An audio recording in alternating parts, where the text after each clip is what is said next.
Assalamu alaikum wa rahmatullahi wa barakatuhu. Islamic Sharia law. This is session number 103. It's about monetary holdings subject to zakah.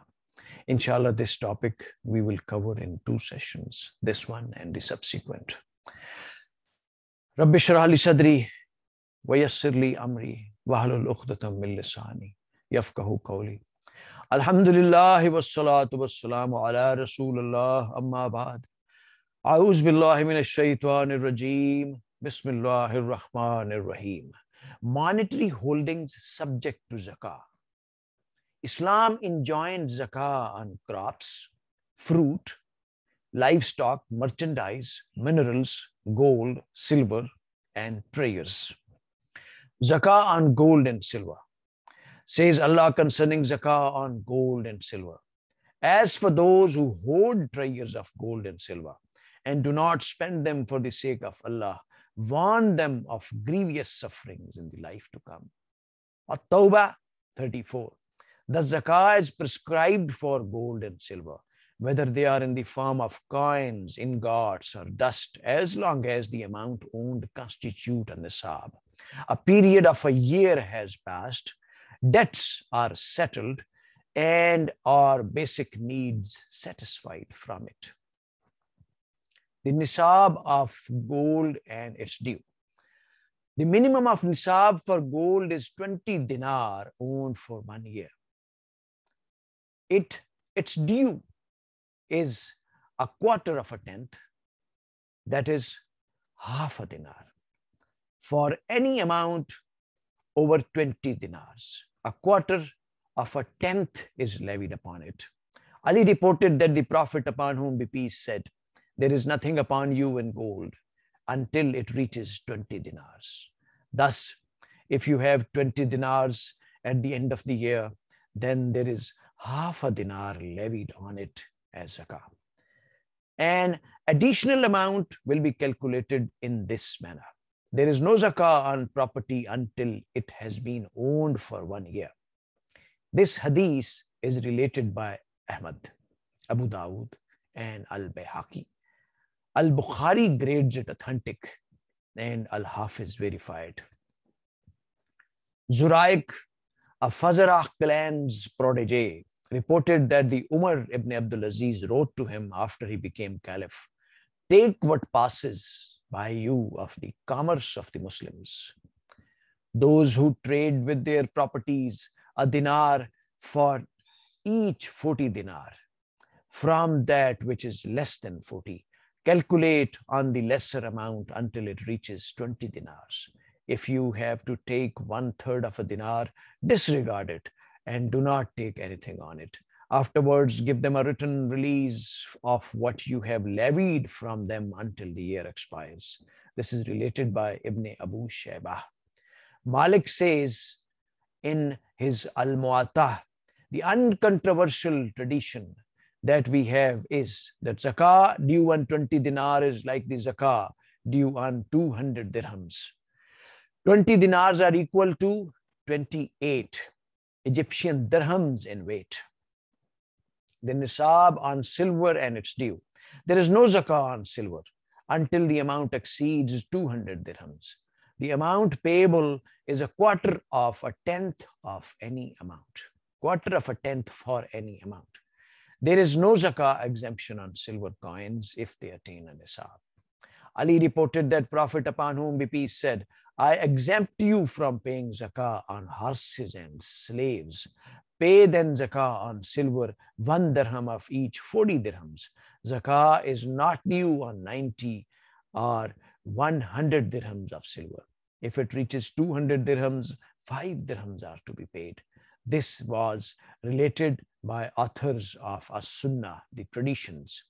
At-Tirmizi relates, "I asked the Al-Bukhari if he confirms this hadith. He said it is authentic." At-Tirmizi also says, "Jurists recognize that sadaqah should be taken out of any amount less than 5 ounces, awaq. 1 ounce okija equals 40 dirhams. 5 awaq equal 200 dirhams. 200 dirhams equal 27 reals, equal 555 and a half Egyptian piastres, combining gold and silver. If a person owns gold and silver, but neither of them on its own constitutes a nisab, he should not combine the two in order to obtain a nisab.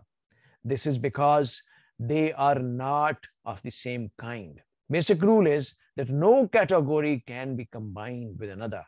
It is the same for cows and sheep. For example, if someone has 199 dirhams and 19 dinars, he is not supposed to pay zakah on them. Zakah on debt. Debts are of two kinds. A debt which is acknowledged by the debtor with the willingness to pay it off. And two, a debt which is not acknowledged either because the borrower is insolvent or its payment is deferred. In the first case, scholars have formed the following views. The first view, Ali al-Thawri, Abu Thawr, the Al-Hanafiya and Hanbaliya told that the creditor should pay zakah on the debt, provided he has received it from the debtor.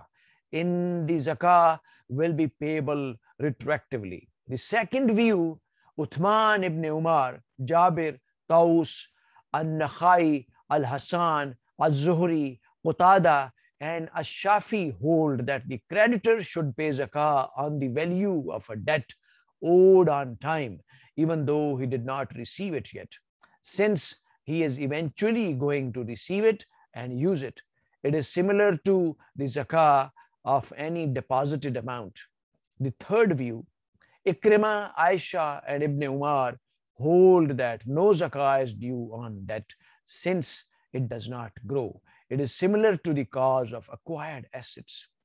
The fourth view, Sayyid ibn al-Musayyab and Ata ibn Abu Rabah hold that zakah should be paid for 1 year if the debt is returned to the creditors. 2. For the second case, Qatada, Ishaq ibn Abu Thawr, and the Hanafiya hold that its zakah is not compulsory on this type of debt, since the creditor cannot benefit from it.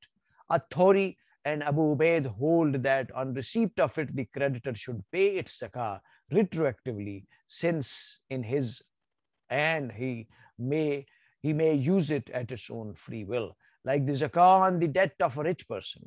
The last two views are attributed to Ash-Shafi, Umar ibn Abdul Aziz, Al-Hasan, Al-Layth, Al-Awza'i, and Malik agree that he should pay zakah on it for only 1 year when he receives it. Zakah on banknotes and bonds. Since they are documents with guaranteed credits, banknotes and bonds are subject to zakah once they attain the minimum of nisab. That is, a person may change them into currency immediately. The minimum of nisab is 27 Egyptian reals. Zakah on jewelry. Scholars agree that no zakah has to be paid on diamonds, pearls, sapphires, rubies, corals,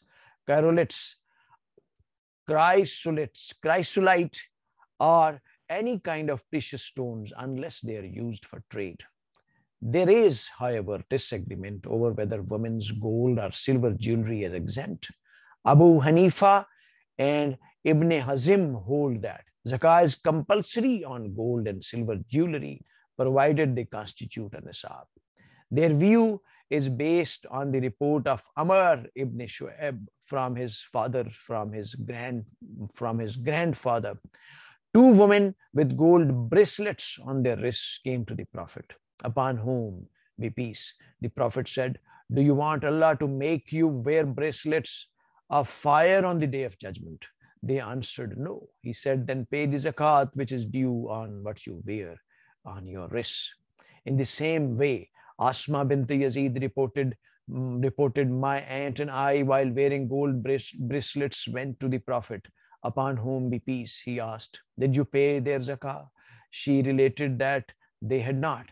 The Prophet said, 'Do you not fear that Allah will make you wear a bracelet of fire?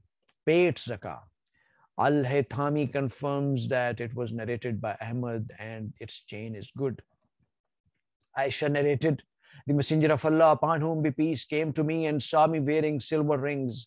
Thereupon he asked, "What is this, Aisha?" I replied, "I made them to adorn myself for you, O Messenger of Allah." He said, "Did you pay their zakah?" I said, "No." Or, "What Allah wishes." Then he said, "Their punishment in the hell is enough for you." This is related by Abu Dawood and Daraqutni and Al-Bihaqi.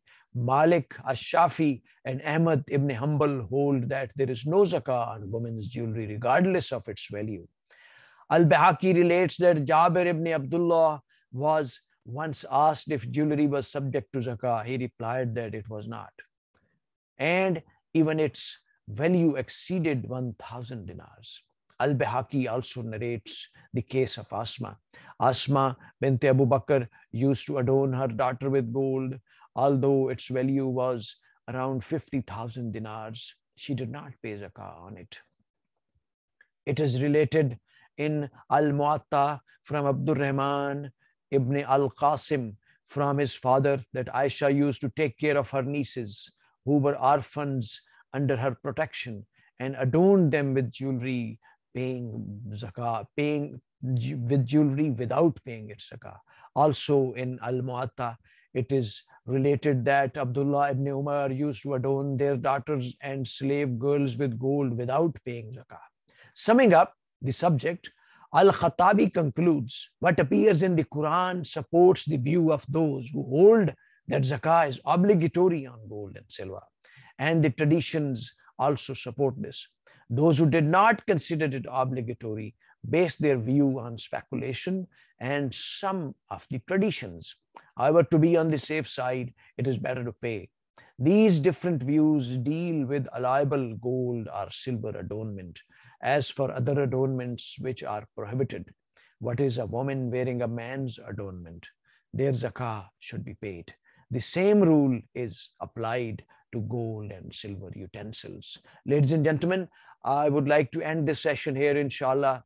In next session, we will end the topic of monetary holding subject to zakah. Let's all together very remorsefully and repentfully pray from Allah subhanahu wa ta'ala that He grants us sincere intention and resolve to learn commandments of Holy Quran and Siratul Nabi Hadith and Sunnah sallallahu alaihi wasallam, and gives us wisdom, courage, and strength to pass this benevolent knowledge to others and apply it on our societies, countries, and world as a whole in letter and spirit 100%. May Allah subhanahu wa ta'ala be our best guide and protector, and may He bestow upon us what is best suited for us. Ladies and gentlemen, please take care of yourselves, your kith and kins, and your environment as a whole. And inshallah, till next session, Allah Hafiz.